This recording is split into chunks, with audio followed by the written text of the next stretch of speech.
Daria Sinichkina, que tout le monde connaît, qui est donc spécialiste de la littérature du 1er XXe siècle et notamment du poète Nikolai Kluyev, dont elle va nous parler encore aujourd'hui.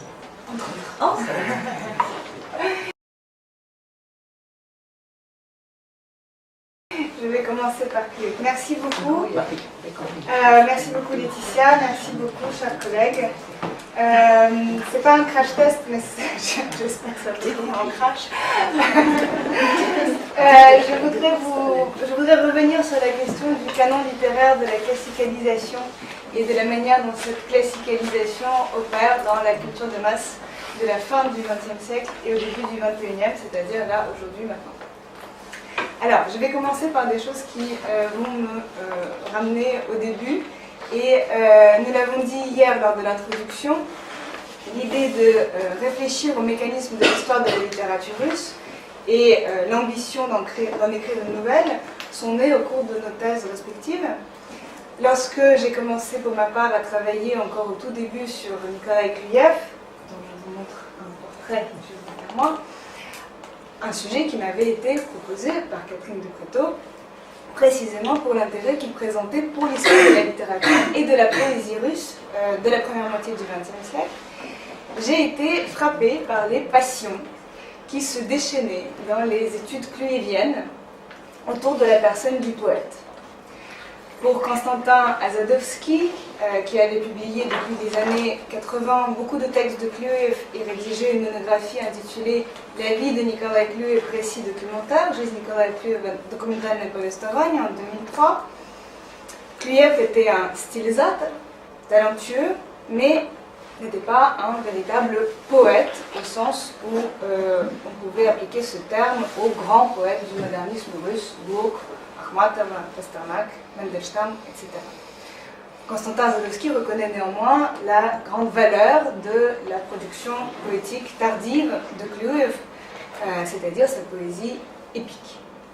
Les mystifications, les masques qui faisaient de Kluyev un acteur peut-être génial, mais pas un poète, font l'objet également des études de Azadovski.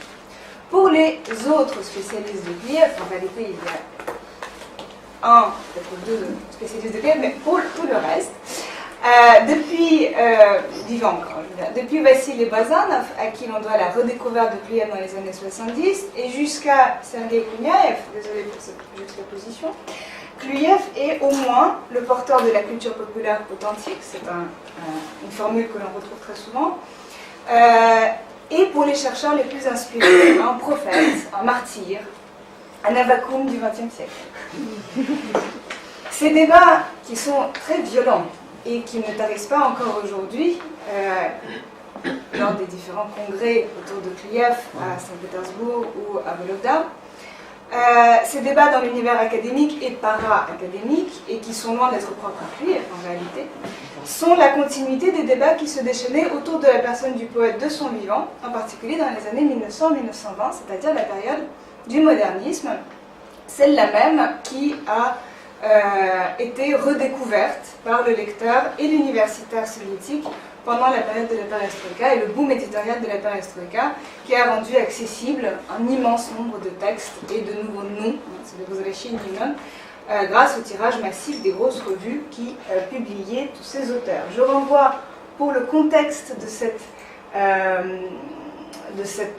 ce recouvrement des noms de la poésie russe du début du XXe siècle à l'ouvrage, à l'ouvrage 20th Century Russian Poetry Reinventing the Canon, qui est paru en 2017 et qui est disponible en ligne, et qui résume extrêmement bien dans la partie introductive justement tous ces problèmes de la réception de la poésie moderniste russe à la fin des années 80 et au début des années 90, une question qui a fait l'objet du premier chapitre de ma thèse également, et c'est pourquoi je m'intéresse ici.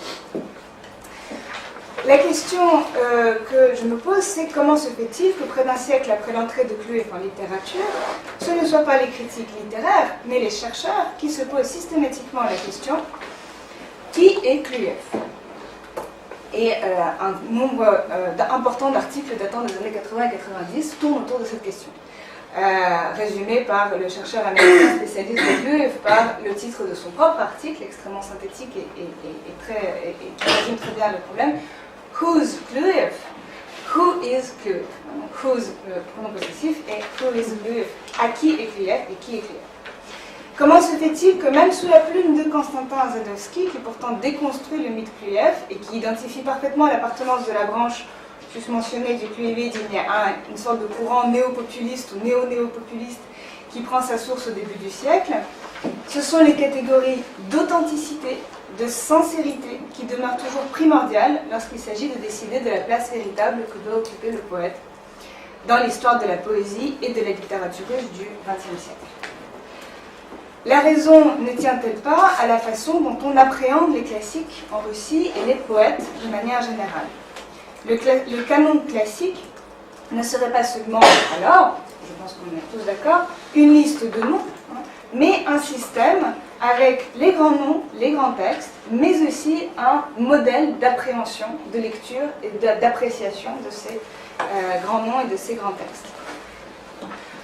Un premier élément de réponse pour le cas Clueff est bien entendu contenu dans les conditions de ce lent retour de Clueff au lecteur soviétique et sur lequel je ne vais pas m'attarder très longtemps.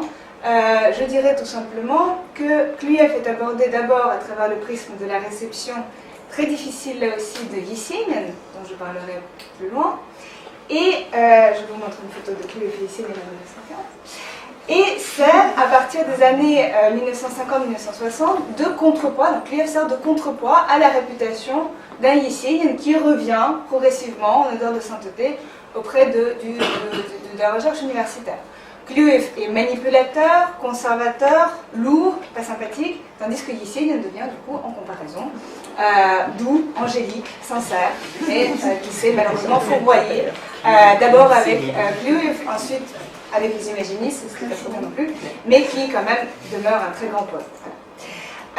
Clueff est la force qui tire Yesenin vers la campagne, vers le passé, et ce double portrait d'ailleurs, justement, on a la comparaison, assure à Clueff d'être au moins mentionné, avant d'être réhabilité politiquement, mais surtout lui assure en fait un oubli progressif dans l'histoire de la littérature, puisque le retournement qui se produit est tout au désavantage de Clueff, retournement qui consiste à passer du couple Clueff et Yesenin, en vogue dans les années 1910, à celui de Yesenin et Clueff, puis de Yesenin tout seul et son entourage, comme Pushkin et Okrujenin. L'autre facteur, c'est que Clueff est redécouvert d'abord par un spécialiste de folklore, Vassili Bazanov, et que les études de Clueff seront régionales, j'en reparle tout de suite, et que du coup, malgré le fait qu'il se soit retrouvé sous le feu des projecteurs, pourrait-on dire, en 1989, lorsque Vitaly Shentalinsky a exhumé les archives du KGB quelques-uns de ses grands poèmes, et que Clueff, vous le voyez ici, figure sur la une de la revue du journal Le jour d'actualité. à Gagnon. Sauf que c'est plus. Voilà. C'est le numéro 43 de 1989. Et c'est à cette époque qu'on découvre qu'il est en fait mort fusillé, et pas comme on le pensait à l'époque, d'après les souvenirs d'Ivan Razumniak, dans une gare avec sa petite valise de manuscrits, ce qui est d'ailleurs aussi tout un autre mythe littéraire. On découvre qu'il est mort fusillé, on fait de lui immédiatement un martyr du régime stalinien, et sa réhabilitation littéraire semble achevée. Cependant, il disparaît très rapidement du mainstream de la philologie spécialiste du modernisme, et il y a encore quelques années, les réactions des chercheurs spécialistes de l'âge d'argent, de très grands noms de la philologie russe, étaient unanimes jusqu'à la caricature, aussi bien Roman David Vistiminch que Nikolai Alexeevich Bogomolov faisait la grimace et déclarait que Clueff n'était qu'un stylisateur, qui n'était pas un vrai poète, ou bien qui n'était pas sincère.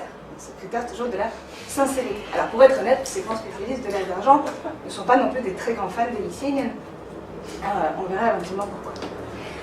Si l'on se tourne maintenant vers la culture populaire actuelle, la culture de masse, alors au sens à la fois de production de masse et de production de masse et donc via les médias comme la télévision d'abord, Internet ensuite, et de culture de masse au sens de valeur de la production artistique, qui est souvent une production d'amateurs, donc loin a priori de l'univers académique, on verra que la culture de masse, c'est fait l'écho de cette réception extrêmement compliquée. Kluyev est absent du mainstream qui capitalise sur la culture classique russe, et je vais vous montrer quelques images. Il n'y a pas, par exemple, je reviens là-dessus, de t-shirt à l'effigie de Kluyev, à l'effigie de Yesenin. Par contre, en 2014, lorsque Sergei Kouniev, mentionné précédemment, publie dans la série populaire de José Zamyatine-Fleury une biographie très peu académique de Nikolai Kluyev, dans laquelle il l'appelle systématiquement Mikul, et pas M.A. il reprend Sergei Kouniev sur la couverture, cette fameuse célèbre photographie de Kluyev quelques jours avant d'être fusillé en 1937 et qui avait été celle publiée donc sur la une de Agagnon, perpétuant encore une fois cette légende légende, en tout cas cette construction plutôt que légende, disons, de Kluyev, martyr et rien d'autre. Et vous voyez bien sûr l'association également sur cette couverture des motifs orthodoxes et de ce martyr politique. Donc pas de t-shirt kluyevien, mais Kluyev a son propre contingent de fans. Il fait l'objet d'un véritable culte dans sa ville natale de Vytegrad. Et l'installation d'un monument à son honneur, il y a quelques années, peut être abordée comme un phénomène culturel en soi. Alors, je vais vous expliquer ce qu'il a sur le dos.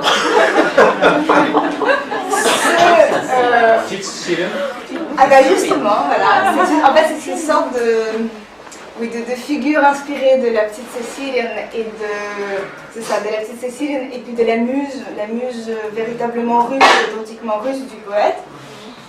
Et ce monument, où on voit donc Kluyev en pèlerin, n'est-ce pas, avec sur son dos cet oiseau, ce monument est l'expression d'un amour mêlé de respect pour la personne du poète ou prophète. Et l'oiseau-femme qu'il a sur l'épaule remplit une double fonction, celle de représenter sa muse, donc je disais, selon l'auteur du même projet de la sculpture, mais aussi d'afficher Kluyev, et là c'est moi qui interprète, le poète dont personne ne veut dire tout qu'il est homosexuel, avec une figure féminine qui coupe la poire en deux. Ce n'est pas vraiment une femme, mais c'est quand même en quelque sorte sa compagne. C'est le discours vraiment tenu par la femme. Puisque ça dérange quand même une partie de ses études sur Kluyev, que contrairement à Yesenin en particulier, ou à tous les autres poètes homo, Kluyev n'est pas une femme. Et comme il ne remplit pas la niche, et que cette niche est déjà occupée dans le modernisme russe par Kouzmin, d'être le poète homosexuel, voilà. La production d'amateurs et artistiques dédiée à Kluyev et cantonnée à la région de Vologda est un phénomène particulièrement intéressant. J'en montre quelques exemples pour voir comment se construit le culte d'un poète à petite échelle. Voilà, vous en avez quelques exemples. Là, le dessin, on le voit en knijnik, à l'ancienne. On le voit ici dans une sorte d'apparition également très spirituelle.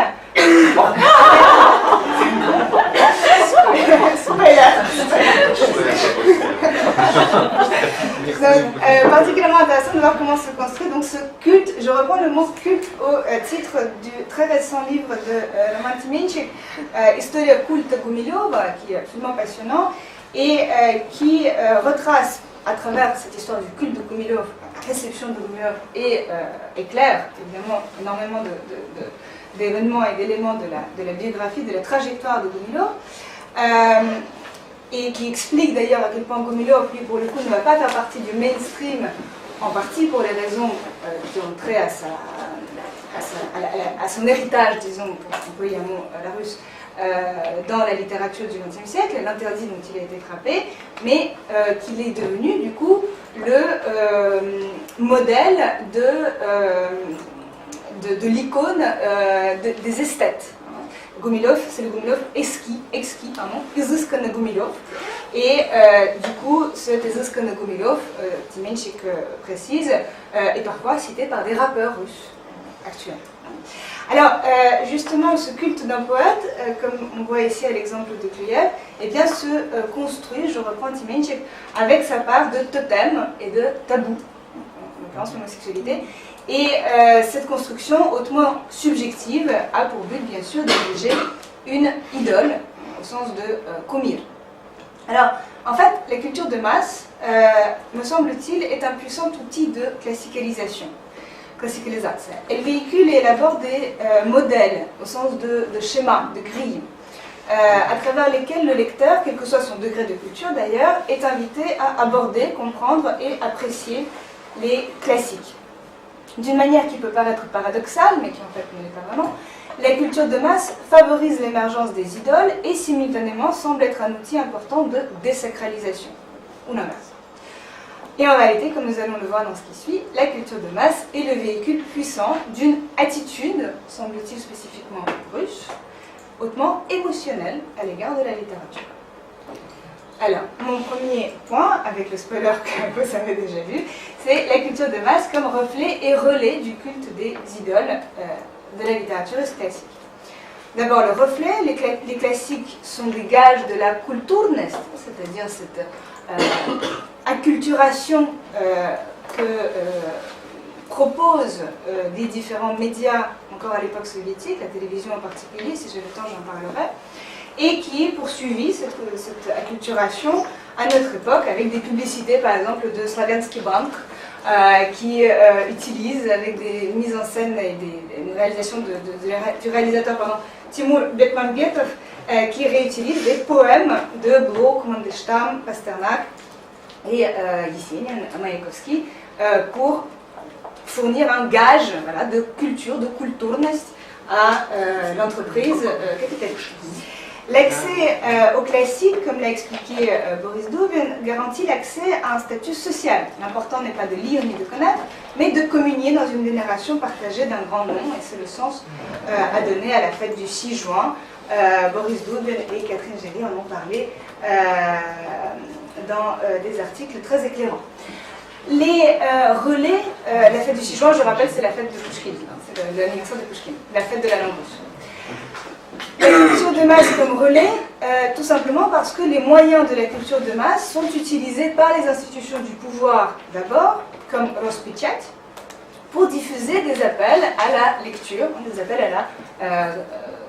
la culturisation, si on peut dire, justement à l'occasion de la fête du 6 juin instaurée en 2011. Et c'est là, enfin, que je vous montre la campagne publicitaire, ici peut-être, de l'agence Slav en 2012, qui joue sur la formule «занимайся чтением», au sens de pratique la lecture, au sens de pratique comme pratique le sport, et où l'on voit donc Толстой, «Не давайся, на 500-й странице откроется второе дыхание», donc n'abandonne pas à la 500e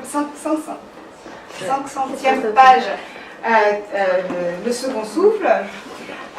Tchekhov, 3 circuits ou 3 du coup j'en oublie tout mon vocabulaire sportif. 3 подхода, по 7 страниц ежедневный результат замечен через неделю. Voilà, et Pushkin, que j'aime particulièrement, commence avec des textes, avec des petits textes, et progressivement augmente la charge, l'effort. Alors, voilà, donc ça c'est un exemple qui est très très amusant. Mais vous imaginez bien que ce type de défamiliarisation et ce type d'utilisation, même si ici il est utilisé précisément par des structures officielles, par des institutions officielles, eh bien il est aussi le signe d'une énorme, d'un foisonnement et d'un dynamisme culturel et créatif, extrêmement vif, et qui ne peut être comparé que à ce que décrit par exemple Pelé dans ses pages de romans postmodernes qui explique comment la publicité reprend tous les classiques et la réalité et en fait un joyeux mélange. Et justement, la culture populaire, au sens de la culture de masse, au sens de la culture populaire, au sens de folklore humain, est un milieu dynamique, et la culture de masse s'approprie les idoles, les transforme et joue avec. Les écrivains se retrouvent sur des t-shirts, comme vous voyez ici, par exemple avec le magasin de vêtements Chetai, Lee. Et vous voyez d'ailleurs la mise en scène des modèles, j'adore, avec la bibliothèque derrière. Mais à côté aussi le Dostoïevski quand même sur un modèle tatoué, très hipster. Les icônes, les visages de ces écrivains deviennent de véritables icônes et ils sont inclus dans un processus très dynamique. Vous avez là par exemple ici plein de choses. C'est par exemple Mayakovsky, alors dont l'utilisation peut être aussi justifiée par le fait que Mayakovsky lui-même, bien sûr, est associé à la publicité, l'origine du phénomène dans les années 1920. Donc, Mother Russia Hate avec Mayakovsky, Черная речка 1837, voilà. Нати или hate? Да. Ну, и то, и другое. Nati, évidemment. Nati Hate, bien sûr, évidemment, merci, absolument. Le t-shirt Bazarov, Черная речка encore, Ablomov également, etc. Et vous avez... J'hésite en fait à changer de slide, je ne vais pas vous spoiler pour la suite. La culture de masse est un outil véritablement identitaire. À côté de la capitalisation sur les noms et les portraits des écrivains, la consommation des idoles est un passage quasi obligé de l'appropriation des classiques, de ceux qui sont ainsi évidemment érigés en classiques, vous avez remarqué tous les noms que j'ai cités, et qui sont canonisés. La métaphore religieuse peut être filée encore et encore, puisqu'on pousse jusqu'à l'absurde, ou jusqu'au postmoderne, comme vous voulez, la vénération. En mangeant des classiques de la littérature du 19e siècle, vous avez toute la galerie de portraits, mais l'âge d'argent n'est pas en reste avec ce chocolat littéraire, où vous avez comme poètes principaux de l'âge d'argent, et hors de la boîte de chocolat point de salut, puisqu'il y a Yesenin, Blok, Akhmatova, Gumilov, Mayakovsky et Tsvetaeva. C'est ça, je crois que c'est Tsvetaeva. Je crois que c'est Tsvetaeva. Marina Ivanova, c'est bon, c'est Tsvetaeva. Voilà. Donc voilà, c'est les 6 grands. Et du coup, si on n'est pas dessus, pas possible de communier à la grande culture de la poésie russe. On est en plein dans la consommation de la culture très sorokienne.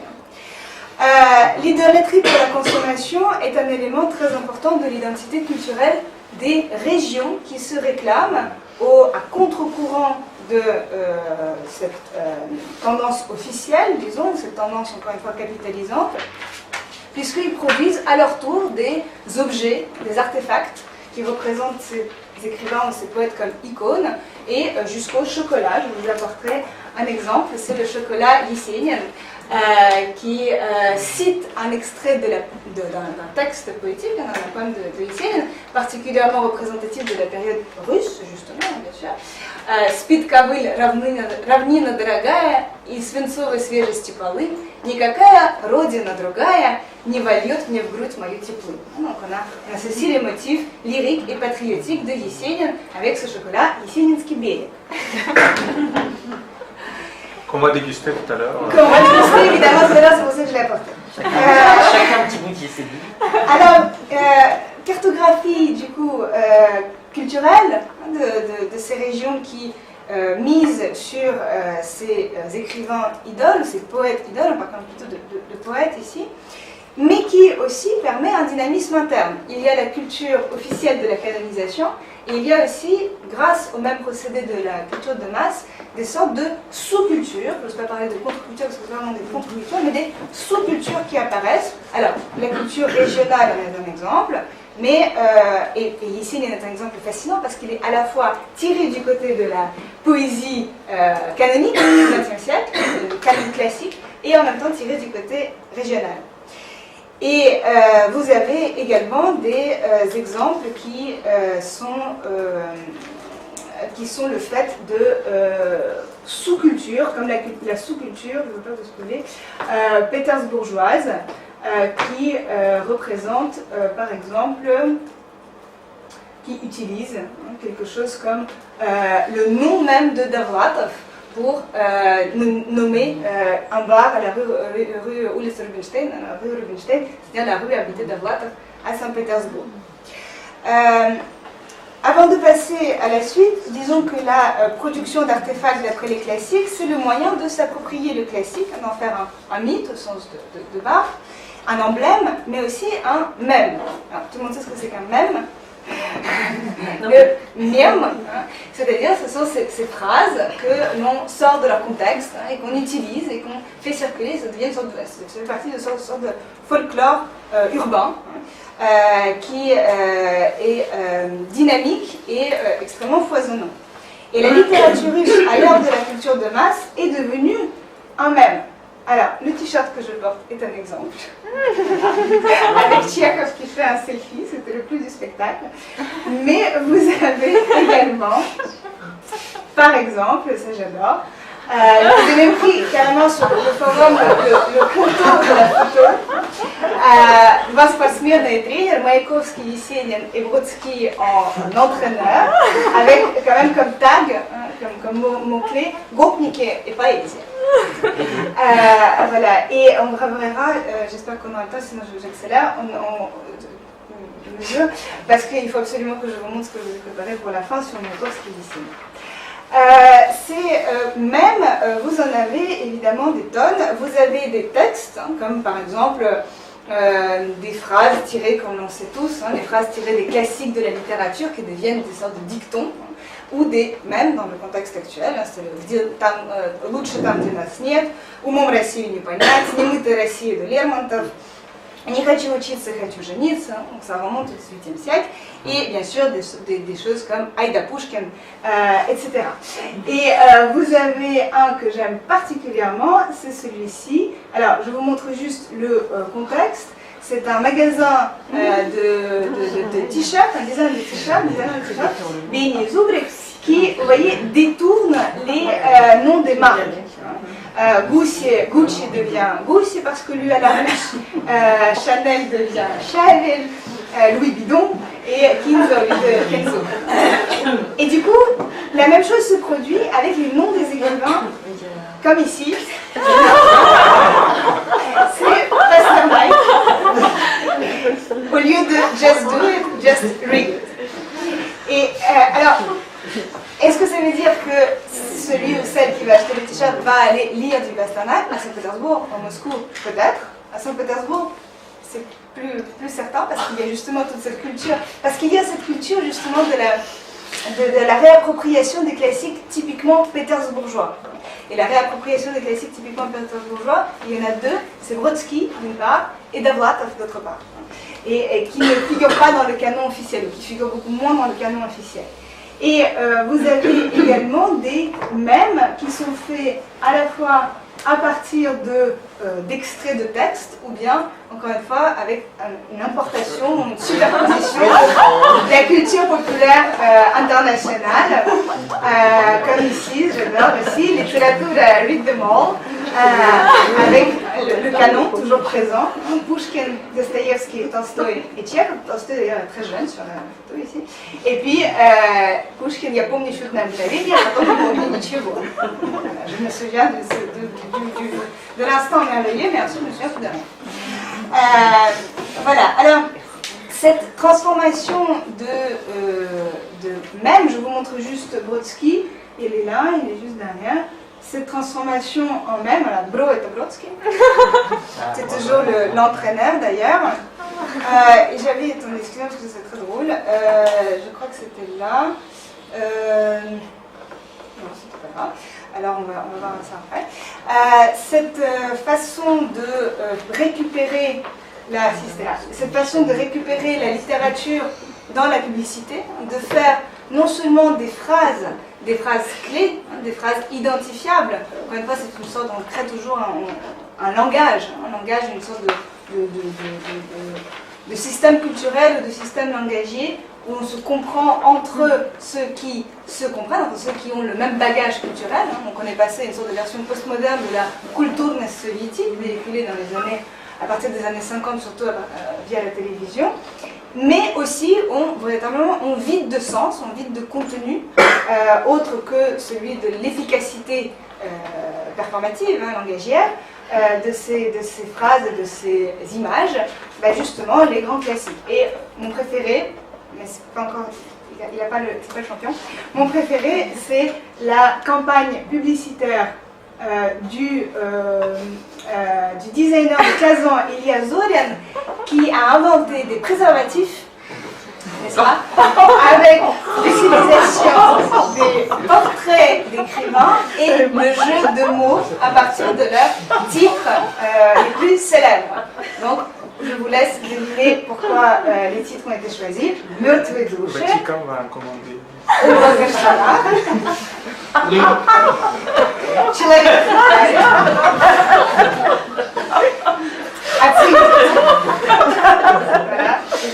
Alors, il y a cette donc vous avez tout le canon classique, mais ici représenté à travers la forme la plus simple. La simplification fait partie de ces mécanismes principaux qui permettent de transférer les éléments importants de la culture. Alors, cette défamiliarisation, très postmoderne, encore une fois, en fait, ce n'est pas la seule chose qui se passe dans l'utilisation par la culture de masse de la littérature classique et du canon classique, et je reviens dans les dernières 5 minutes qui me restent au sujet de mon propos, au sujet initial de mon propos, c'est-à-dire pourquoi la réception de Cluev et aussi de Yesenin est aussi contingente au concept d'authenticité et de sincérité. La culture de masse, donc, c'est un mécanisme qui permet au lecteur ou au spectateur avant de se défamiliariser l'objet de l'art ou l'objet de la littérature, de se familiariser avec lui, de se l'approprier.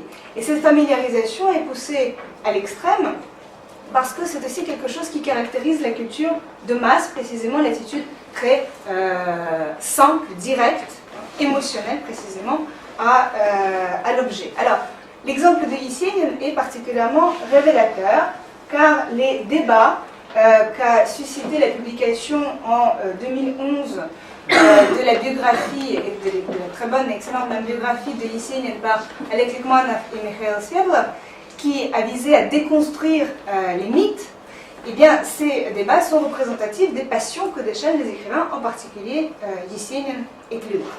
Un collègue russe a récemment commenté le livre de Likmanov en disant qu'il le trouvait mauvais, alors bon dans le fond, mais pas très bon quand même, parce que, je cite, quand même, il faut au moins un peu aimer l'auteur. La réaction hostile de collègues spécialistes de la littérature russe classique aux modernistes à l'œuvre et aux personnages de Cluev, que l'on accuse de manquer de sincérité et d'authenticité, elle est révélatrice quant au contenu que l'on donne aux classiques, ceux qui figurent au panthéon de la littérature russe. Cette charge émotionnelle qui est associée au canon littéraire, aux écrivains, aux grands textes, et qui de fait rend toute remise en question très problématique, c'est celle-là même qui rend possible les récupérations qui sont faites alors par les différents courants idéologiques, nationalistes, régionalistes pour le cas de Yesenin et de Cluev, mais aussi par la culture de masse du canon littéraire. On pourrait presque dire que le paradigme russe a ceci de spécifique que l'émotivité dans l'approche des grands écrivains classiques est à la fois induite par l'utilisation qui est faite du canon dans la culture de masse, et c'est aussi ce qui rend cette utilisation possible.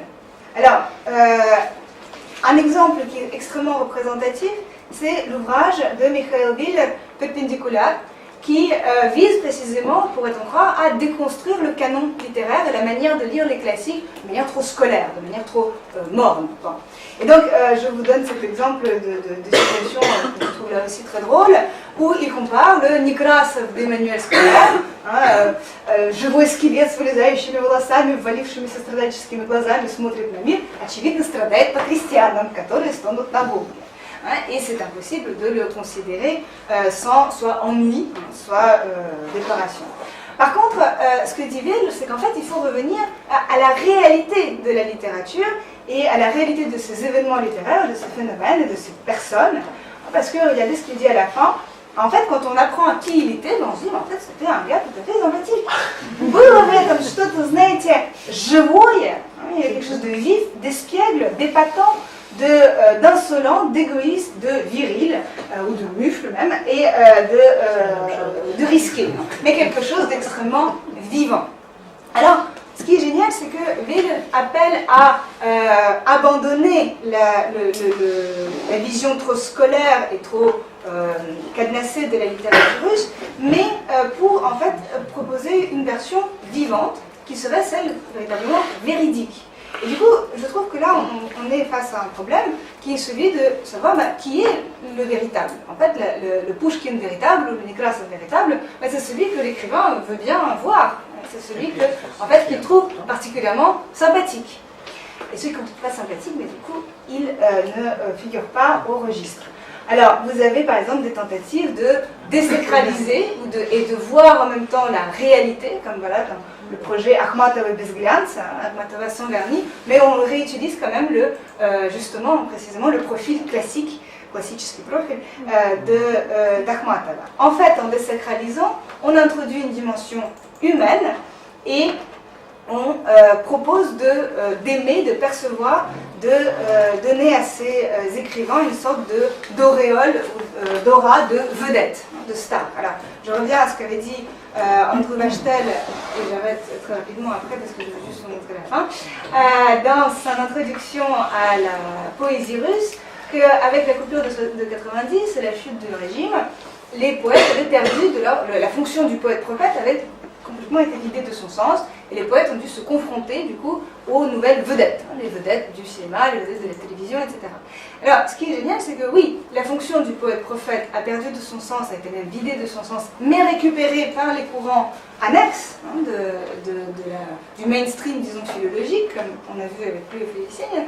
Mais par contre, ce qui n'a pas été vidé de son sens, c'est qu'on a réinvesti certains poètes, et en particulier des poètes comme Mayakovsky et Yesenin, justement de cette valeur de vedette, de star, avec tout un ensemble de fans qui lui consacrent, et qui leur consacrent leur œuvre. Alors j'avais toute une partie pour l'expliquer la chose, à partir de la notion de biographie littéraire qu'avait exploré Tomaszewski dans son article que vous connaissez de 1923, et qui disait que justement on était passé dans un paradigme dans les années 10 à des poètes qui faisaient exprès de démonstrativement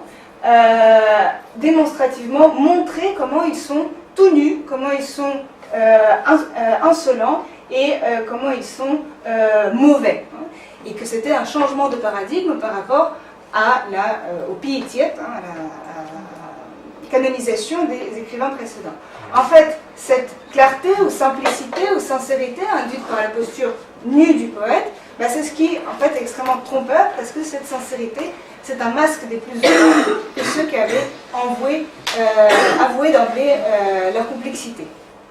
Et je finis par quelque chose d'absolument génial, vous avez le build-up est puissant, c'est que justement Mayakovsky et Yesenin, qui de leur vivant, vous le savez bien, mais particulièrement ses copains, ont tous les deux construit leur biographie littéraire, leur légende biographique. Et ils ont été récupérés, là pour le coup, non pas par la culture officielle de masse, en tout cas celle qui utilise la culture de masse pour véhiculer une certaine image, mais par la véritable culture populaire, une sorte de folklore, de fans, avec les fanfics, juste comme ça, je vous montre juste l'image du site pour que vous sachiez ce que c'est qu'un fanfic, qui livre 7 pages de fanfic, c'est-à-dire de récits fictionnels écrits par des fans qui mettent en scène les personnages de Mayakovsky et de Yesenin. Parmi ces 7 pages, il y a un seul fanfic où il y a Kluyev, comme ça. Écrit par toi. Mais les autres sont absolument géniaux, je trouve, avec leur description, pour comprendre de quoi il s'agit et pour comprendre comment ces figures du canon littéraire russe sont entrées dans la culture de masse, se sont fait approprier par des lecteurs fans, avec tout ce système de fans et de fandom que l'on observe aujourd'hui. Созданные автором вселенной Владимир Маяковский и Сергей Есенин имели тайную связь на протяжении нескольких лет, ведя при этом весьма бурную личную жизнь. Donc vous avez alors les petits symboles en haut, ça veut dire que ce sont des textes homoérotiques, et c'est le cas pour la grande majorité des textes sur les 7 pages de fanfiction. Маяковский и Есенин en fait s'aiment beaucoup, mais en secret. Ранимость чувства Сережи задеты, on retrouve cette attitude très familière avec laquelle on appréhende les événements. Bon, voilà. Et vous avez aussi Yesenin в традиционной русской рубахе, en chemise traditionnelle russe, et ça c'est mon préféré. AU, ça veut dire que c'est un fanfiction qui se situe en dehors de la dimension temporelle dans laquelle on véhicule les personnages. Donc c'est contemporain. Mayakovsky ici, ils sont des étudiants dans la même université, mais à des facultés différentes. C'est un peu ça. Et à cause de leurs échauffourées constantes, eh bien, les différents cours sont toujours perturbés, mais ils s'en fichent. Et puis, ce qui a fait que ils ont changé d'attitude l'un vers l'autre, c'est parce que Marie Ivanovna les a fait vivre dans un même bâtiment de la résidence universitaire. Donc ils se retrouvent forcément ensemble.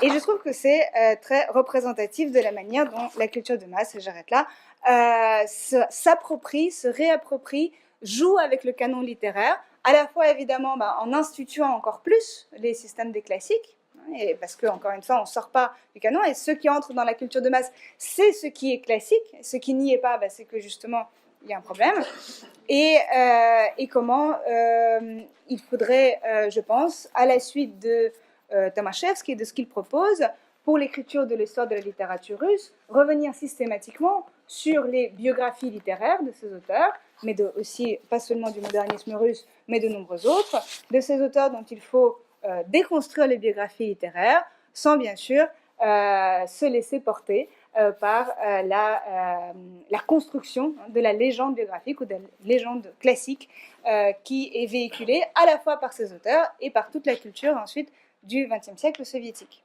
Merci. Désolée, c'est moi qui prends un temps, comme d'habitude. Voilà.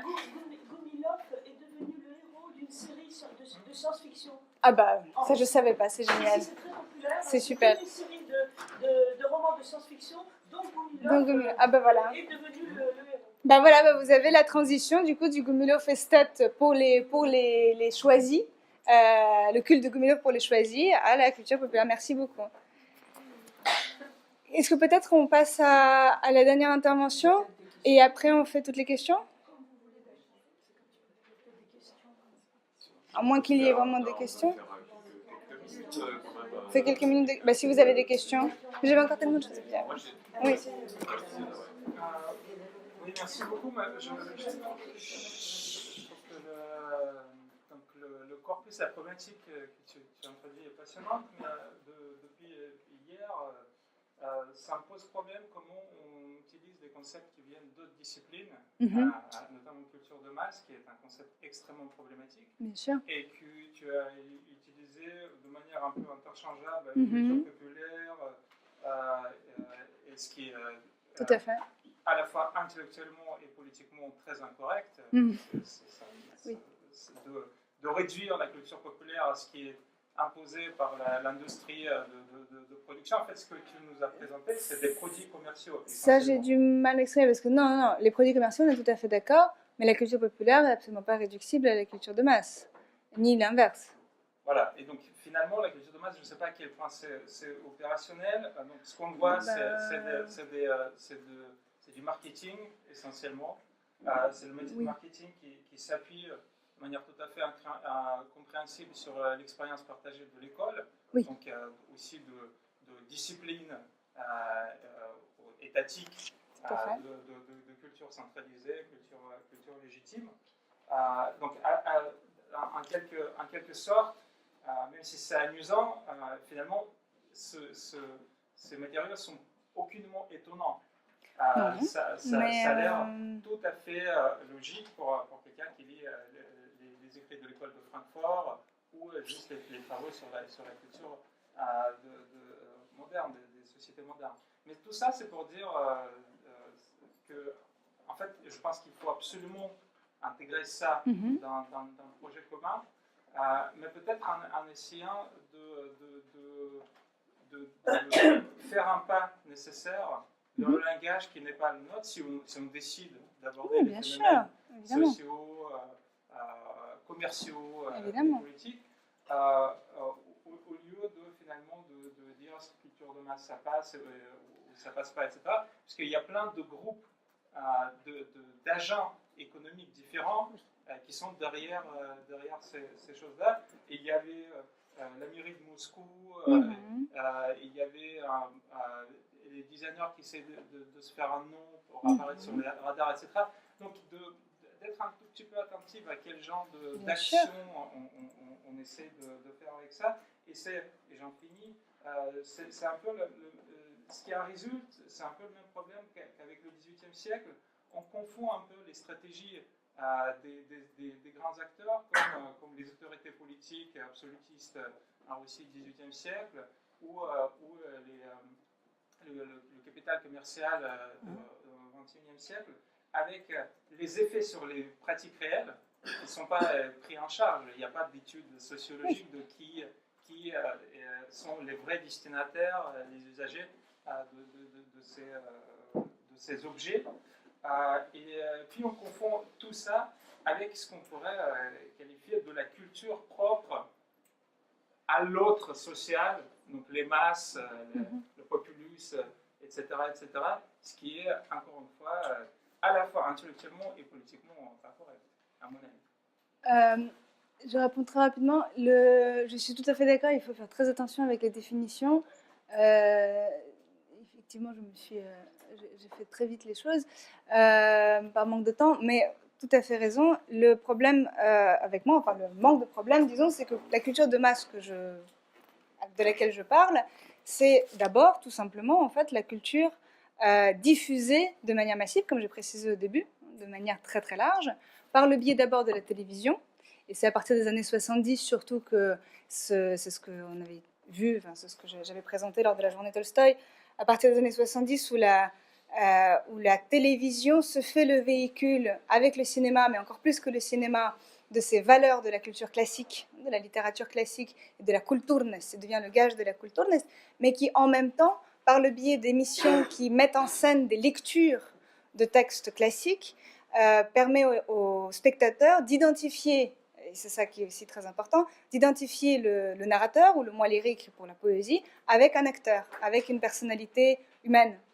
Et là, c'est de masse, parce que la télévision soviétique dans les années 70, c'est son âge d'or. J'ai plus les chiffres sous la main, mais c'est une culture véritablement de masse. Hein, et les télévisions sont extrêmement largement diffusées, les émissions télévisées.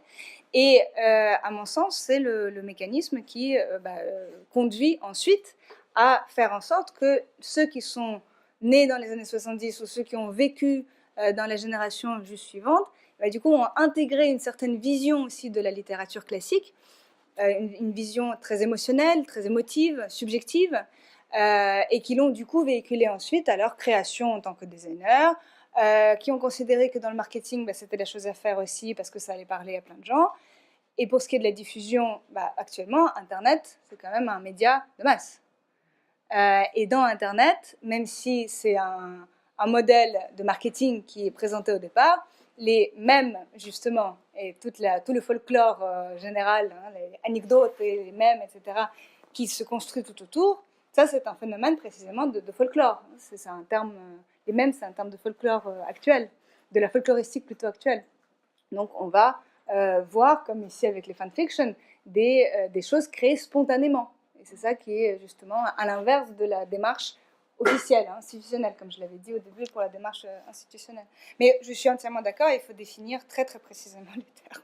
On est d'accord. S'il n'y a pas de remarques. J'ai deux petites choses très rapides. Merci beaucoup, Dasha. D'abord, je pense que ces propositions, je pense que dans notre projet, il faudra qu'on insère véritablement une approche géographique et une approche visuelle, c'est-à-dire comment est-ce que toutes ces représentations visuelles, notamment donc à travers les monuments qui sont si nombreux, aident à construire les représentations que l'on peut avoir des écrivains, aident à définir les corpus, donc ça on en a déjà parlé, aident à montrer à mesure que évolue la statuaire et la manière de représenter les écrivains, la perception des écrivains. Il y avait notre collègue de St. Andrews, Margarita Weisman, qui a fait il y a quelque temps un très très bel exposé sur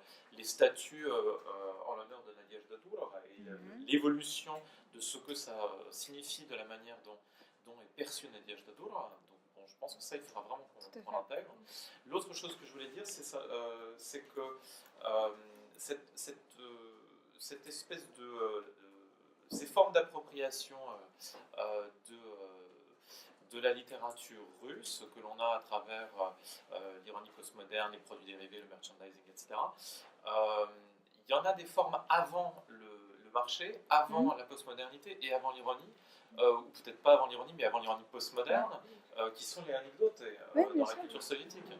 J'en ai pas parlé, j'avais tout un truc aussi. Voilà, donc ça apparaît déjà. Ça commence en fait, les anecdotes sur les écrivains, c'est Harms. Alors il y a Harms, bien sûr, sauf que Harms c'est quand même un écrivain qui. C'est un écrivain, mais du coup ça va donner toute une. Qui a une démarche iconoclaste. Ensuite il y a des anecdotes. Je me souviens, j'ai travaillé un peu superficiellement sur Stirlitz, par exemple. Ah oui, bien voilà, sûr. c'est déjà les anecdotes. C'est, je considérais à tort ou à raison que c'était l'équivalent soviétique de la fanfiction. Mais ça, on est d'accord, absolument. Et avec pardon. une forme d'appropriation Bien sûr. qui est d'autant plus forte qu'on est dans une culture où l'école impose de manière extrêmement autoritaire. Et il y a une anecdote, mais que je n'ai pas citée parce que c'est quand même un peu trop vulgaire, de Yesenin, Maïkovski et Pushkin ensemble. Moïse Philologue, certes. Ça, je suis pas prude, mais c'était vraiment vulgaire pour le coup. Où il y a des anecdotes qui circulent, on est tout à fait d'accord. C'est une forme de fanfiction, je suis entièrement d'accord. Absolument. Catherine ? Ah oui, pardon. Oui. C'était juste un petit commentaire pour rajouter qu'il y a Timur Kipilov aussi. Absolument. Et Dmitri Bykov, quelqu'un Oui, qui bien sûr. joue avec les rimes, Et Dmitri les Bykov, citations très connues. oui, et qui est l'auteur d'ouvrages à la fois plutôt universitaires comme sur Pasternak, ou plutôt qui fait partie voilà, de cette appropriation aussi très personnelle de la culture, comme celui sur Mayakovsky, hein, où on appelle systématiquement Mayakovsky Mayak d'ailleurs. C'est toujours c'est la suite sans doute de Moïse Pushkin, mais pas Pasternak par contre, non, Pasternak. Non. Et c'est comme Vienichka et Rafiev, on dit Vienichka, alors que bon, je suis désolée, mais on est de moins en moins nombreux à l'avoir connu vivant. Et tout le monde dit toujours Vienichka. Bon. Donc il y a cette familiarité voilà, qui est dans les... Pardon, Catherine. Oui, c'était par rapport à ce qu'a dit Rodolphe sur cette question de la dimension visuelle et surtout des monuments. Je pense que là, on touche quelque chose d'extrêmement important sur la totémisation, justement, tu as parlé de totem Oui. c'était très amusant, très postmoderne aussi comme citation. Sur cette totémisation des classiques aussi, que Boris Karloff avait d'ailleurs dénoncé dans ce fameux photomontage Pushkin en costume de maréchal avec toutes ces statues de bronze qui croulent sous les médailles, toutes ces choses-là. Et puis, par rapport aussi, en t'écoutant, et surtout en regardant l'extraordinaire publicité pour les préservatifs avec les âmes mortes, je me suis dit qu'en fait, dans cette production d'artefacts à partir des classiques, il y avait une dimension plus gogolienne que postmoderne. Pourquoi ? Et je me suis souvenu que Nabokov, dans son livre sur Nikolai Gogol, définissait la pochette. En fait, comme il faut semblant et ce qu'il faut son élevé, il disait que l'équivalent dans le monde moderne, c'est la publicité. C'est la publicité, absolument, c'est très juste. Là, il me semble qu'il y a vraiment quelque chose. Enfin, c'est juste pour boucler la. Ah non, mais merci beaucoup. Ça me fait penser très fortement à ça. Merci beaucoup. Ah oui, pardon. Oui, moi je voulais déjà te vraiment remercier pour cet exposé agréable autant aux yeux qu'aux oreilles. Et c'est pas une question, c'est juste un ajout. Il y a 2 ans, j'ai vu le site des écrivains, soit du Donbass, soit de la République de Donetsk, maintenant je ne me rappelle plus exactement, mais je peux le retrouver facilement, avec une très belle illustration où il y avait Tchekhov, Tolstoï, Dostoïevski, Gogol, mais un peu plus loin quand même, hein, et donc en armes, hein, peut-être tu l'as vu, donc avec une mitraillette. Ah si, bien sûr, pardon. Et donc c'est intéressant parce que voilà, c'est une récupération là politique en fait de la figure de l'écrivain qui est tout à fait intéressante et qui montre toujours ça, on est d'accord, mais qui montre toujours cette pollution quand même de la littérature et de la politique et donc il faut aussi tenir compte justement des anciennes histoires littéraires, on a dû en parler hier matin, à quel point ça dirige aussi la vision absolument, mais de la littérature des écrivains. C'est tout un énorme pan et il y a des écrivains qui ne font pas partie de ce mainstream de la culture de masse, entre guillemets, du coup, pour l'instant, mais qui ont pourtant été redécouverts et dont l'héritage, encore une fois, a été recouvré à la fin des années 80, comme Mandelstam, mais qui n'est pas totémisé, Mandelstam. Il est introduit dans une sorte de culture pas de masse, mais pour une partie savante et hipster de la population qui écoute ou lit les très nombreux textes brillants de Alek Likmanov sur Mandelstam et qui est très médiatisé. Mais Mandelstam lui-même n'est pas un même, n'est pas ni son visage, ni ses textes. Est-ce que c'est parce que la poésie est compliquée, comme c'est aussi le cas de Cluf? Si Cluf n'est pas entré dans le canon populaire, c'est parce qu'il est trop complexe. Il signe un sample, entre guillemets, soi-disant. Il est héritier de la tradition lyrique. Maïkovski est iconoclaste, donc c'est simple de les classer. Alors que Cluf, c'est plus compliqué de les classer. Et donc on a effectivement comme ça, alors que voilà, c'est tout. Il y a beaucoup de choses à dire encore, mais je préfère laisser la parole. Philippe, vous avez Qui a encore des questions. Oui, merci beaucoup pour cet exposé. Du coup, déjà pour Mandelstam, je ne sais pas si on peut dire que ce n'est pas du tout médiatisé, parce que par exemple, Manietchka, une chanteuse russe qui est devenue assez connue, elle cite en fait le texte de Mandelstam dans ce texte. Donc, merci quand même, beaucoup. il commence à être un peu approprié, on va dire. Et j'avais juste une piste possible de réflexion à proposer. Je pense que pour étudier en fait la manière dont on s'approprie des classiques russes, ce serait vraiment intéressant peut-être d'étudier ces fabriques de contact, ces fabriques. Parce que tu as mentionné les mèmes et tout ça, et en fait ça c'est un lieu de production de tous ces mèmes. Et ce qui est vraiment intéressant, je trouve, c'est que là on n'a pas que la production en fait, parce que là les exemples que tu as montrés, c'était surtout comme Alexei l'a dit, c'était surtout du marketing et les designers. Et en étudiant les publics de contact, on peut aussi étudier la réception de tout ça, parce qu'il y a les commentaires, les réponses. Alors, justement, merci beaucoup. J'aurais dû préciser qu'effectivement, quand j'ai parlé des mèmes, tout ce qui va de Turgenevskaya Девушка à Лучше для нас нет, ça fait partie justement de toute cette culture vraiment populaire au sens de spontané et qui foisonne sur les réseaux sociaux. Si, quand même. Mais il n'est pas spontané. Ah, si, c'est complètement. C'est les endroits où on place la publicité. C'est les. Oui, mais les créations. Ancré dans le capitalisme certaines créations de même, je suis d'accord en partie, mais il y en a d'autres où c'est très compliqué à décider de qui. Mais il n'y a pas d'authenticité. Il y a des choses qui sont vraiment des créations anonymes, authentiques ou anonymes. Et c'est toute la complexité avec l'authenticité, je ne sais plus aussi. Et Gnila, il y avait une photo, du coup je ne l'ai pas prise, mais de carotte dans un supermarché où il écrit Nimite Markov, et du coup il y a tout un mème dessus avec Nimite Ressi justement de Lermontov. Donc, et ça c'est pas du marketing, c'est quelqu'un qui a vu et qui a. Ah non. On y va, excusez-moi, oui. Merci.